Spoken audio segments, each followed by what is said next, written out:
आपने कल समाजवादी पार्टी के एक पदाधिकारी का मुंबई में दिया गया बयान देखा होगा। इससे पहले कानपुर का एक नौजवान अपने परिवार के साथ गया था पहलगांव, स्वर्गीय शुभम द्विवेदी की निर्मम हत्या कर दी गई। जब पत्रकारों ने समाजवादी पार्टी के अध्यक्ष से पूछा कि आप समाजवादी पार्टी आप वहां क्यों नहीं गए, तो उन्होंने कहा कि हमारी पार्टी का थोड़े था। कितना दुर्भाग्यपूर्ण और शर्मनाक बयान है। बहनों और भाइयों, देश की संवेदना होनी चाहिए अपने नागरिकों पर। पूरा देश पार्टी लाइन से ऊपर उठ करके एक साथ इस घटना की निंदा कर रहा है और समाजवादी पार्टी के लोग इस प्रकार का दुर्भाग्यपूर्ण बयान देते हैं, इस प्रकार का दुर्भाग्यपूर्ण बयान देते हैं। पहलगांव की घटना में उनका एक राष्ट्रीय महासचिव बयान देता है, कहता हिंदू ने हिंदू को मारा है, यानी पाकिस्तान को क्लीन चिट देने की कुत्सित चेष्टा। उनका एक सांसद उससे भी घटिया स्तर का बयान देता है। बहनों और भाइयों, जब भी जातिवाद की राजनीति होगी, जब भी विभाजनकारी राजनीति होगी, तो तुष्टीकरण की पराकाष्ठा को पार करते हुए आपकी सुरक्षा के साथ ऐसे ही खिलवाड़ करने का कुत्सित प्रयास करेंगे जैसे वर्तमान में कुछ कांग्रेस के नेता और समाजवादी पार्टी के नेता कर रहे हैं।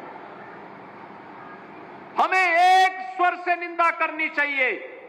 आतंकवाद के खिलाफ देश की लड़ाई प्रधानमंत्री मोदी जी के नेतृत्व में 144 करोड़ के भारत को एक स्वर से लड़ना चाहिए।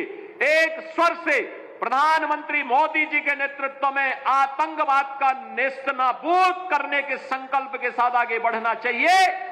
इस संकल्प के साथ अगर हम आगे बढ़ेंगे तो जैसे 10 वर्ष में आपने देश से आतंकवाद को, नक्सलवाद को, उग्रवाद को समाप्त होते हुए देखा होगा, ऐसे ही जो थोड़े तत्व अब सिर उठाने का प्रयास कर रहे हैं, इनके भी जहन्नुम में जाने के दिन बहुत शीघ्र सामने दिखाई देंगे।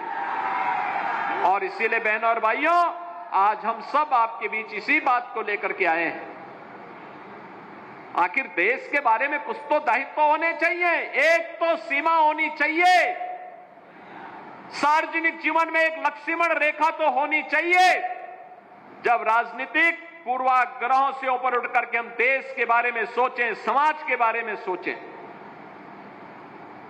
जनता जनार्दन के बारे में सोचें, लेकिन उस संकुचित सोच के साथ कार्य करने वाले लोगों से उम्मीद नहीं की जा सकती।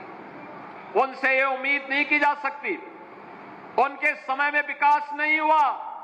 बहनों और भाइयों, अगर देवरिया की चीनी मिल का मामला सुप्रीम कोर्ट में नहीं होता तो शुगर कॉम्प्लेक्स का पैसा अब तक हम लोग यहां पे उपलब्ध करा दिए होते। हमने पैसा सुरक्षित करके रखा हुआ है, लेकिन सुप्रीम कोर्ट में, माननीय उच्चतम न्यायालय में मामला लगा होने के नाते इस मामले में हमारे हाथ बंधे हुए हैं, लेकिन पैरवी हमारे स्तर पर लगातार जारी है। ये मामलों का निस्तारण होता है देवरिया जनपद में भी। यह कार्यक्रम आगे बढ़ना चाहिए। यहां के किसानों की आमदनी बढ़नी चाहिए। पिछले 10-11 वर्ष में जो परिवर्तन आया है, आज अन्नदाता किसान यूपी के अंदर और देश के अंदर आत्महत्या नहीं करता है। आज भूख से मौत नहीं होती है। आज नौजवान प्लान करने के लिए मजबूर नहीं है। आज हर एक तबके के लिए सामाजिक सुरक्षा की गारंटी सरकार दे रही है। सरकार उसके साथ में, युवा के साथ में है, महिलाओं के साथ में है, बेटी और व्यापारी की सुरक्षा के लिए प्रतिबद्ध है और हर दंगाई, हर माफिया को उसी की भाषा में जवाब देकर के उसके सीने पर चढ़ करके जवाब देने के लिए तत्पर भी सरकार है।